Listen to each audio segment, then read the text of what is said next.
Merci, Monsieur le Président. Monsieur le Directeur, merci pour votre présence ici, vos interventions. Alors, j'ai pas mal de questions à vous poser.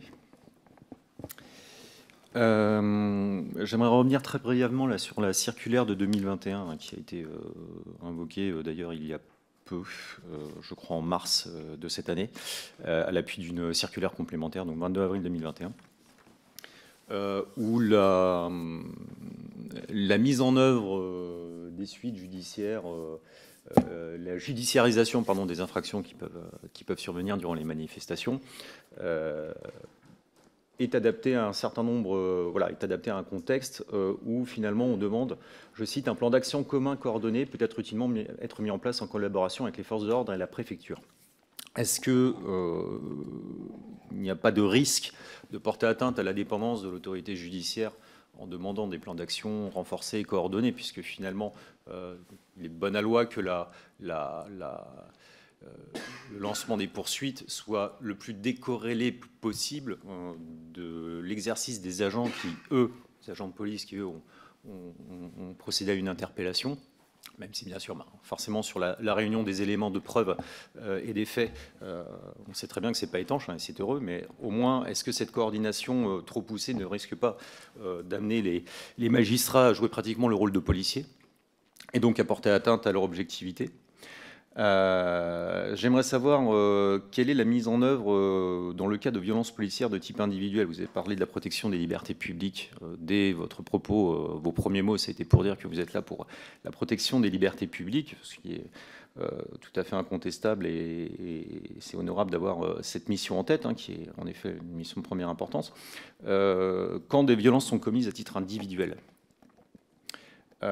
comment les enquêtes sont ouvertes des violences de type violence policière? Comment les enquêtes sont ouvertes? Est-ce que c'est spontanément, par exemple, lorsqu'on voit un journaliste espagnol prendre un violent coup de matraque dans l'entrejambe, lequel l'a amené à être amputé d'un testicule? Est-ce qu'on attend que la victime porte plainte ou est-ce que spontanément les parquets ouvrent une enquête? Dans ce cas-là, avez-vous des statistiques sur ce type de cas? Est-ce que vous estimez qu'il y a une utilisation abusive des gardes à vue aujourd'hui?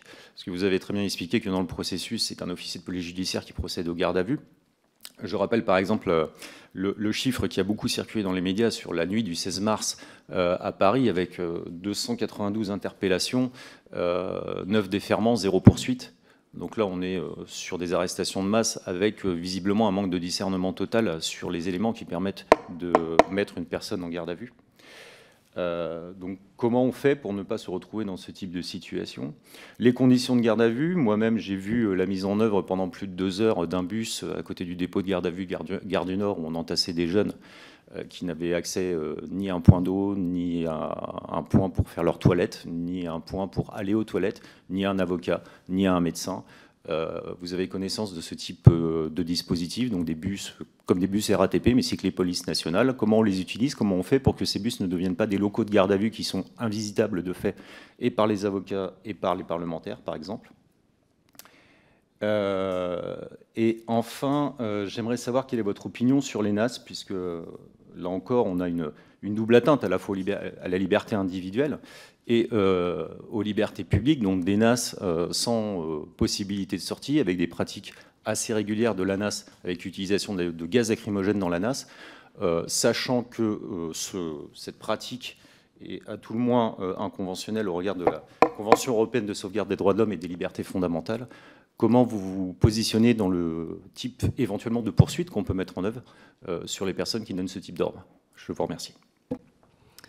Merci beaucoup. Simplement, avant de donner la parole à Monsieur le Directeur, pour que tout le monde ait le même niveau d'information, un certain nombre de questions qui viennent d'être évoquées figurent dans le questionnaire qui a été envoyé par notre rapporteur à Monsieur le Directeur.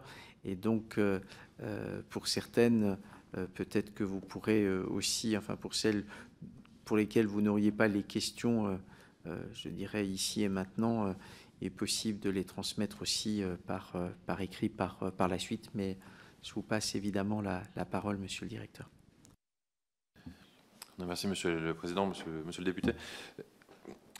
Sur le plan d'action commun coordonné, je l'ai évoqué tout à l'heure en ouverture de mon propos pour expliquer comment les choses fonctionnaient.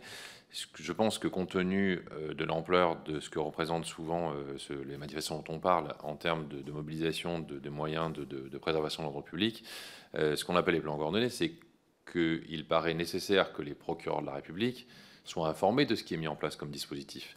Et de la même façon, parce que, comme on a pu le rappeler également dans les différentes circulaires, les procureurs de la République devront par la suite apprécier l'opportunité de délivrer ou non un certain nombre de réquisitions sur les contrôles d'identité pour être en mesure d'apprécier si c'est opportun et dans quel périmètre, etc. Il est normal qu'ils aient connaissance de ce qui est mis en place sur les termes de protection de l'ordre public et de préservation de cet ordre public.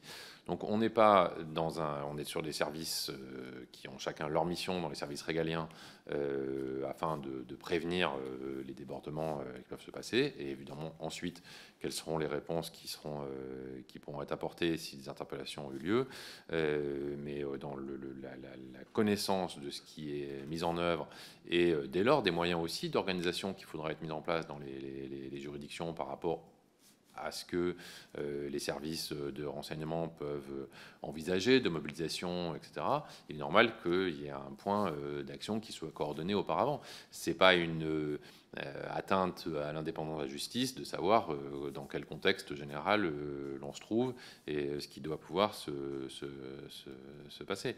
Si pour reprendre un événement qui a été évoqué tout à l'heure, il me paraît, dans de bon fonctionnement des différents organes de l'État, qu'à partir du moment où les services de renseignement pouvaient identifier qu'il y aurait probablement des troubles violents autour de Sainte-Soline, que le procureur soit informé et soit en état d'organiser ses services, ses permanences, pour pouvoir traiter éventuellement ce qui lui serait communiqué.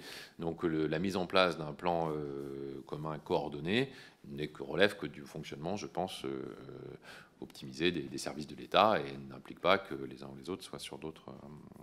Ça n'a pas d'atteinte à l'indépendance que se fera par ailleurs dans l'exercice de sa mission le procureur de la République et évidemment encore moins les juridictions, les juges qui sont absolument pas associés à ce plan-là, qui n'ont pas à être inclus dans ces éléments préparatoires, sauf, comme je disais, éventuellement pour la prévision d'avoir la capacité de juger si il peut être envisagé qu'il y a un certain nombre de représentations en CRPC ou comparution immédiate par la suite. Sur les violences illégitimes qui peuvent donner lieu à des enquêtes judiciaires, qui donnent lieu à des enquêtes judiciaires, tout est envisageable en fait sur la saisine des procureurs de la République. Nous, on ne donne pas d'instructions sur quel va être le fondement de la saisine du procureur de la République. Le procureur de la République, il peut se saisir chaque fois qu'il a connaissance qu'une infraction est commise ou qu'une plainte est versée. Donc, c'est le système général qui fonctionne. Si le procureur de la République a connaissance d'une infraction par les médias, par la Vox Populi, il peut tout à fait ouvrir une enquête et il le fait parfois. Et si il le sait évidemment sur plainte, dans ce cas-là, il n'y a pas de sujet. Mais je pense que votre question, c'est de savoir si est-ce qu'il arrive qu'il le fasse spontanément. La réponse est oui, comme dans beaucoup de types d'infractions, quelle que soit leur nature, ou par des articles de presse, par ce que peuvent relayer les réseaux sociaux, etc., où il arrive que les procureurs ouvrent des investigations sur ce fondement-là. Je n'ai pas honnêtement de statistiques, je pense, plus détaillées sur les cas qui sont dans l'un ou dans l'autre, parce que ce n'est pas des éléments qui nous remontent. Moi, je peux savoir qu'il y a tant d'enquêtes qui ont été ouvertes pour des suspicions de violences illégitimes, mais je n'ai pas lieu de savoir si ça a été ouvert à partir de telle ou telle chose, en tout cas pas de façon statistique. Sur le dernier point, en fait, ce qui est prévu, c'est que dès le mesure de la mesure, l'OPJ donc prévient du placement en garde à vue, et il est prévu dès qu'une personne a été appréhendée, elle doit être présentée. Alors je me rappelle plus, c'est dans les plus brefs délais ou immédiatement à l'OPJ, mais et c'est souvent quelque chose qui est soumis aux juridictions par la suite, pour savoir si le cadre a été respecté ou non, si la jurisprudence de la Cour de cassation accepte que ce délai puisse être décalé pour des raisons qui sont de toute façon pas nécessairement surmontables par les services de l'ordre qui interviennent de toute façon en général. Lorsque vous avez, je sors du cas des manifestations, mais pour illustrer mon propos, lorsque vous avez des patrouilles de gardiens de la paix qui sont dans Paris et qui appréhendent quelqu'un qui vient de commettre un vol, ils vont aller le présenter à l'OPJ du commissariat à côté. Mais le temps qu'ils y aillent, le temps qu'ils le présentent à l'OPJ qui est de permanence, il se passera de toute façon un certain temps avant qu'ils y aillent. Ce qui est exigé, c'est qu'ils y aillent le plus rapidement possible, compte tenu des circonstances générales dans lesquelles ils sont encadrés. Et c'est quelque chose sur lequel le procureur de la République, dans un premier temps, et puis le juge, suivant ce que le procureur a décidé, si une juridiction est saisie, appréciera si, au regard du PV de contexte dont je parlais tout à l'heure, au regard des éléments tels qu'ils apparaissent dans la procédure, le délai entre l'appréhension de l'intéressé et sa présentation à l'OPJ dépasse ce que l'on pouvait attendre dans des circonstances qui étaient optimisées. Mais évidemment, à partir du moment où les troubles sont très lourds dans une ville, il est en général tout à fait accepté qu'il y ait le temps que la personne soit appréhendée, soit regroupée, parce que sinon, si pour chaque personne qui est appréhendée, il y a 4 policiers qui l'amènent dans l'OPJ, si vous avez des centaines de personnes qui commettent les troubles, assez rapidement, il y aura plus de policiers qui s'occuperont d'appréhender ceux qui les commettent. Donc, de toute façon, il y a cette temporisation par les véhicules. Il y a dans les juridictions, enfin les endroits où la densité d'OPJ est beaucoup plus importante, il y a des fois des OPJ qui sont mobiles et qui sont avec justement les endroits où les personnes sont regroupées afin de pouvoir s'assurer des conditions d'interpellation, éventuellement décider du placement en garde à vue et notifier les droits pour l'exercice qui se fera le plus rapidement possible. Ensuite, les villes comme Paris sont très organisées pour ce type de situation.